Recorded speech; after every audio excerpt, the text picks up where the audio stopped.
People are gallant return on make una no vex. This little period where I just cast for social media, where I say una no say Chivito 2025, I say make I go gallant, go mount to make sure say that marriage go well. My people, now as I come back, so matter don't full my table. I say wetin happen. They say aviation industry say they never trend. Say people no even know them. Say they don't even know whether they exist. So they want trend. Now they say Kwamo first go stand for front of plane. Say whether na him be your conga, he won't stop plane, moving plane. The next one, Ibom Air, carry passenger Bobby, put for outside. All the comments where they see, the old men where they there and the Bobby, they don't see anything. All the men with comments, now so Bobby, they use Bobby do men. Anyway, don't be the one I can't talk. This video one I won't watch now. One air captain don't come outside now. We name now Boaz Abonifo. He don't come condemn the act. He talk plenty error. When food this thing way Ibom Air do. Ibom Air una no try yo. Say because people they talk nice about una now can't say una go they do any. See, now see to repair something hard though. Now to spoil na easy oh. No let people no let them spoil una names oh. Anyway.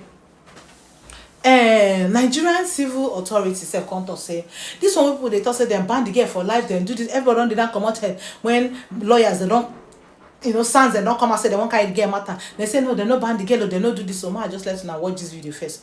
But what I want to know say anything you do, get money. When you get money, try get connection, because if not so very soon you go soon they peace for inside your house, they go come arrest you. Meanwhile, person will get money where they outside, where was or lock by soldier slap for face, then go leave him. Come arrest you. My people wanna watch this video. Help me share them, because this country where we did so the law now for two people set of people. Guys, watch. So the first gap I noticed was I did not see where the cabin crew, as the flight attendants, called the pilots to say, hey, this is what's going on. The second gap I noticed is when the lady in question hits the flight attendant, nothing was done. Someone decided to start making a video. I say it all the time. Instead of making a video, why don't you try and resolve the issue? But social media these days is, so I want to be the one who posts the video. Now, for the entire situation, there are three people I blame. Number one, the security agencies. Number two, the flight crew, the entire flight crew, captain, first officer, and flight attendants. And number three, the ground personnel. There should be some form of training to bridge conflict resolution among all three. Where, okay, if this is happening, we have an unruly passenger who makes the final call of kicking them off. Okay, who now decides to kick them off? From what I saw, it was almost like it was the ramp agents were the one that were bringing her out. That's not done anywhere except in Nigeria. You have police, you have airport police. The reason for airport police, that is literally, other than protecting lives and well-being, it's for situations like that where if you have to take someone out, because the police is not just police for, like I said, protecting lives. They are also a form of sensitive security. When you see a police officer and he says, hey, you have to do this, you have to respect his authority. Nothing like that was done. Instead, it seems like the ramp agents took the laws into their hands to forcefully remove her. And then she was also assaulted in the process. So I don't know what the training is like in Nigeria, or how they get their training done, or what's who. And if you now relate the same thing with what happened on the guy's case, I think they said he's a musician or something. Yes, it's looking like selective justice, because nobody did that to him. But it can't be like, say, because in Nigeria, when they say nobody know, she can just get the whole brunt of the law. And for him, he came out apologized. For her, I don't know, but I don't think she's even been given an opportunity to apologize. I heard this morning that she's in Kirikiri prison, and I'm like, wait, when did the judge preside on this? When did all of these things go on? I went on the internet and I said, yeah, it's social media. Well, it feels a little bit sad to be sitting here again to discuss this kind of issue over something that, a simple compliance could have resolved aboard that aircraft.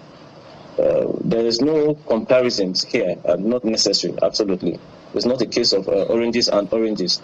In the Kwam incident, the airline did not activate its right to take the passenger to court. So the CAA did what it's supposed to do by petitioning the relevant authorities to prosecute the passenger. In the Ibom Air incident, maybe because, their staff has been assaulted, the airline immediately activated its right to take up the matter, and then it went to court. So the CAA is not involved in the case of the Ibom Air passenger. You remember that in the Kwam case, the CAA issued an advisory to AON, the operators, to ban the passenger. Meanwhile, I need to correct this impression. I keep saying 6 months. We did update that information and say that the ban on Kwam was now indefinite pending outcome of the investigation. So the 6 month narrative no longer holds water. In this particular case, the airline operators, having seen some of the videos of the assault, made this decision by themselves. So the CAA is not involved in this. Basically, at the end of the day, in both cases, what the takeaway lessons from this is that, look, the system is being tested, and there's enough blame, to go around everybody, fan ABSEC, cabin crew, passengers. But as with every issue, we must treat the root cause of issues. Unruly behavior is not acceptable anywhere in the world, no matter the provocation. That's for starters. The regulations are not sentiment-based. Those rules are there for the safety of every passenger.